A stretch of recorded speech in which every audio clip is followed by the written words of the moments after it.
Hello, hello. Welcome to day 4 of the Sanity Challenge.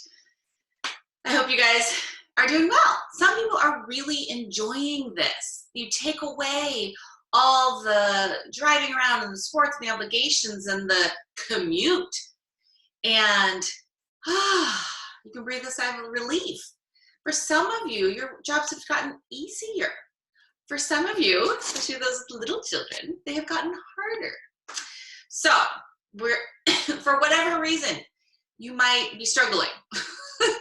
And so the Sanity Challenge is for you. We're just starting with like the top 4 basic things.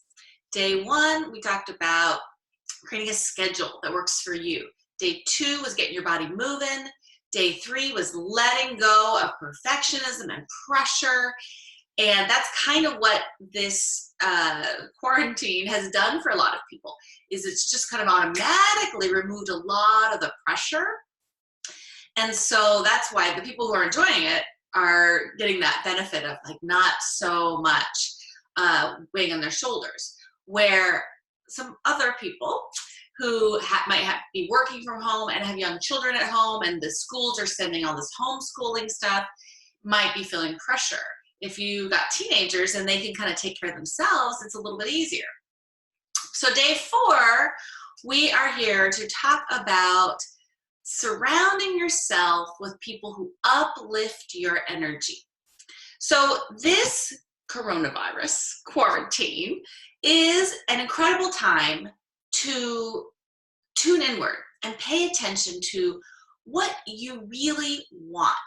And as I put here, how do I want to change as a result of this coronavirus shelter in place? Because this, if you look at it globally, this is an incredible opportunity for transformation, the transformation of human consciousness. And some people are going to use this as an opportunity to let go of baggage and things that just haven't been working for them, to maybe connect with themselves in a deeper level, to connect more with the spiritual side of themselves, to feel a deeper connection with their purpose, their mission here on earth, and letting go attachment to maybe how things have always been done, or the shoulds, the have tos, and the need tos. Maybe it's time to let go of all that and figure out, well, what do I like? What do I want? At this point and stage of my life, what feels good to me? And there is nothing like a global pandemic to pull the rug out from under all of us mamas and shake us up and say, whoa, okay, what do I like? What do I don't like? What's working for me? What's not? And when you're going through this transformation and you're thinking like, okay, well, what if I was going to make the most out of this time? What would I like to be at the end of it? What's the result I would like to have? In which direction do I want to grow? And once you kind of get a sense for it, you might not even be able to put words to it. That's what I'm saying, like get a sense for it, because it might be more of just like a feeling, like I try and articulate it, try and make it clearer. But sometimes we don't have a clear vision. We just know what we don't want. Maybe I'm enjoying this time so much that I don't want to go back. I don't want to go back to trying to prove my worthiness to some boss who's not going to appreciate me. Maybe I don't want to go back to, commuting and sitting in traffic for an hour a day. Maybe this is helping you see what you're ready to let go of. Maybe I don't need to keep my kids' schedules full, jam-packed full with all these sports and stuff, because gosh, it's kind of nice to just be at home and hang out. Maybe I want to carve out time for just walking outside every day. So I don't know what's right for you, but this coronavirus quarantine is a great opportunity for you to figure out what's right for you and who you want to be as a result of this shelter in place and how you want to change. And one of the best ways to help encourage that change is to surround yourself with people who support that change, okay? To support you in the direction you want to be growing. And so sometimes, though, we can get it up in our heads and we can think that, well, I have to, talk to my mom, my sister, my best friend. And like, of course I like my husband and my kids and my neighbors and this group of moms that, we've been together doing things for 10 years. And of course I like my church community and whatever. You got all these people, okay? And your head will say, yep, I like them all. But I'm going to suggest that you drop into your body. And I want you to think about a scale of 1 to 10, 10 being like the highest. Like when I think about this person, my whole body lights up. I feel open, expansive, bubbly. And maybe when I think about this person, I feel weighed down, crunched. So that's, your body has this way of saying yes and no. And if something's good for your body, you'll actually feel this sense of openness and expansion. And if something is not good for your body, which is more connected to your spirit, because your brain kind of gets in the way with all the shoulds and the have-tos, if something is not good for your spirit, it will feel heavier. It will feel kind of crunched inward. And so there's always this way that your body says yes, and your body says no. And making it into a scale of 1 to 10 is a great way to do it, because sometimes you're like, well, it's kind of a 5, it's like not totally crunched down, but not totally like, yay, okay? And so my suggestion for you is to make a list of all the people in your life that you encounter on a daily basis or a weekly basis, or people that you really like that maybe you don't connect with that often.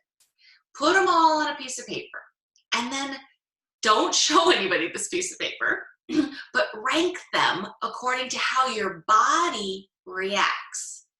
And just notice, you might have one kid that makes you feel and you have another kid that makes you feel And it doesn't mean you're a bad person or you don't love them. It just means that the person you are when you're with them is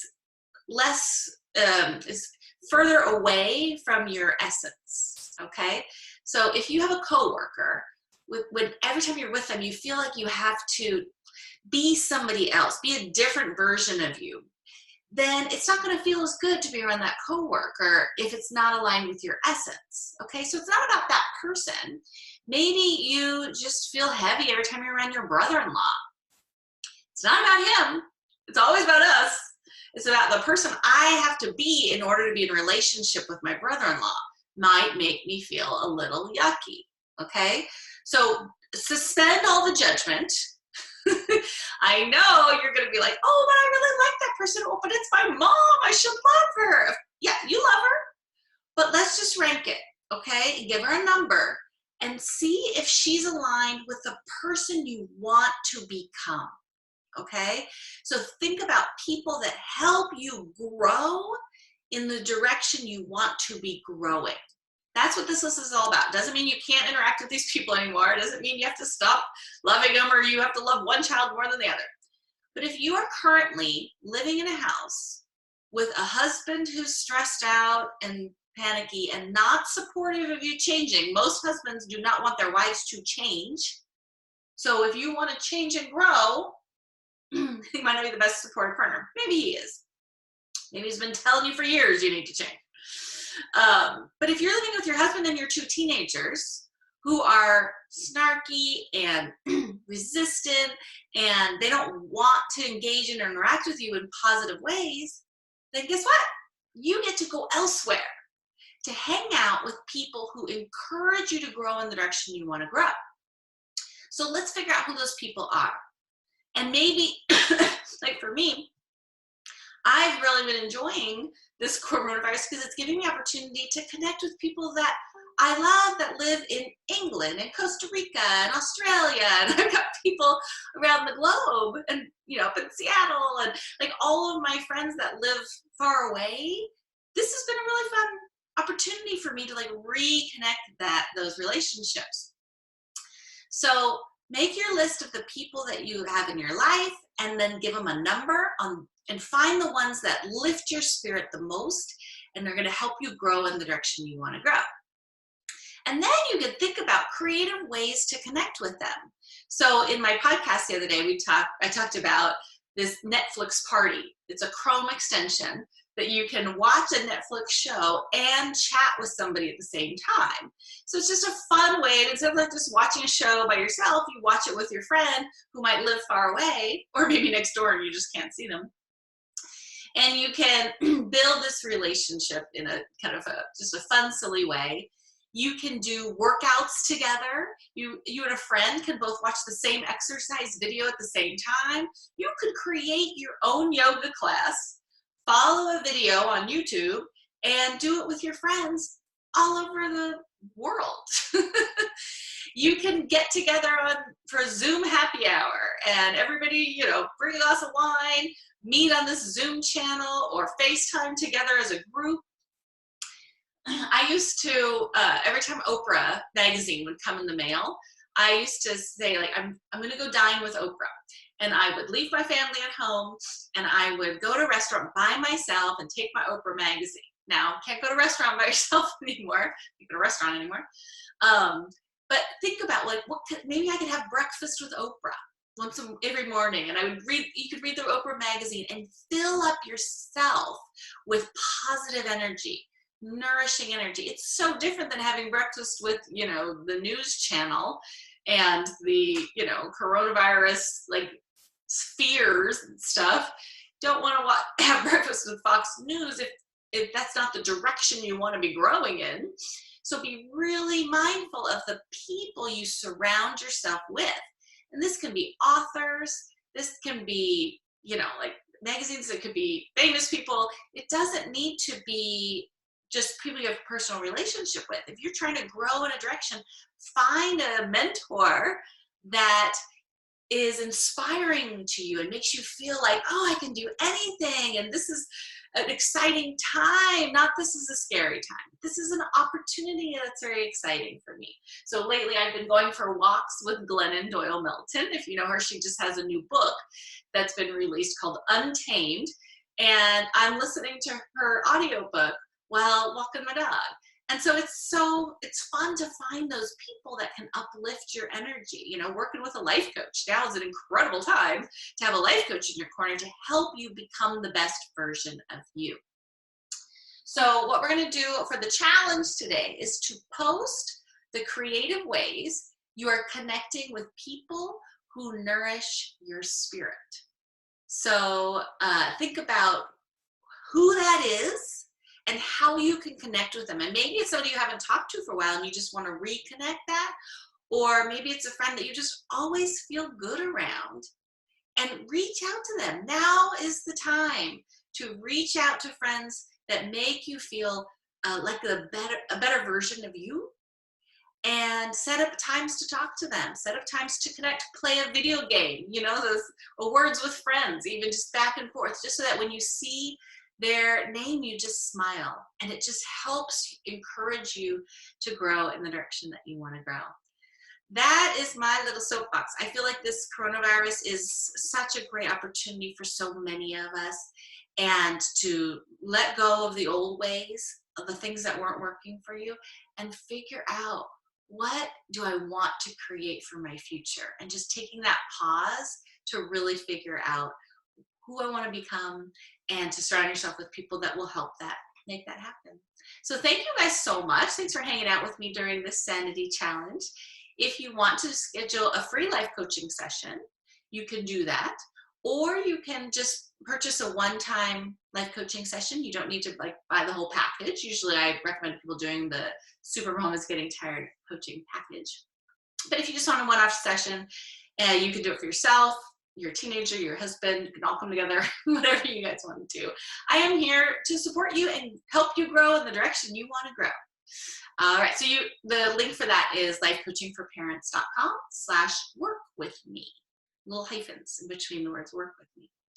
All right, mamas, you take care. Have a great day. And hopefully I'll see you this afternoon. I'm doing a webinar at 1 o'clock on releasing fears. So if anybody has fears, teaching kids to stay safe without teaching them to be scared, because you can imagine those two things tend to go together. So we're going to work on separating. All right. Hopefully see you later.